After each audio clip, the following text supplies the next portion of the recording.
Mais on l'a vu avec les éboueurs à Paris il y a quelques minutes, des actions sont menées au jour le jour dans certains secteurs, notamment dans les raffineries. 5 sont bloqués sur les 7 que compte la France et le mouvement touche aussi certains dépôts pétroliers. C'était le cas ce matin sur le site d'Olchin, près de Denain, dans le Nord. Bonjour Lionel Gougelot.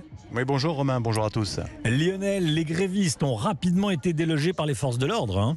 Oui, effectivement, un tas de pneus enflammés et un important nuage de fumée noire à l'entrée du dépôt pétrolier.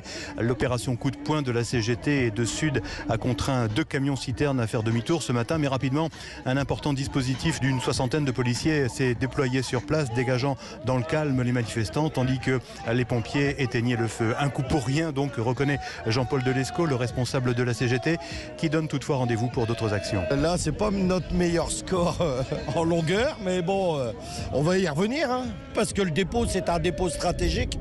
Et donc, nous, on a le temps, et donc on peut revenir à n'importe quel moment. Des manifestants qui espèrent que cette semaine marquera un nouveau pic de mobilisation contre un projet en cours d'adoption au Parlement. On a déjà vu des lois être adoptées et ne jamais être appliquées. Donc, il faut qu'on repose la question, qu'on voit avec l'ensemble des travailleurs de nos bases organisées, la reconduction de la grève et le blocage de l'économie au maximum.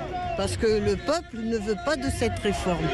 Et Macron n'a pas été élu pour faire une réforme que le peuple ne veut pas. Ce midi, la ronde des camions-citernes a repris sur le dépôt pétrolier d'Olchin, mais cela sous étroite surveillance policière. Lionel Gougelot au dépôt pétrolier d'Olchin dans le Nord pour Europe 1.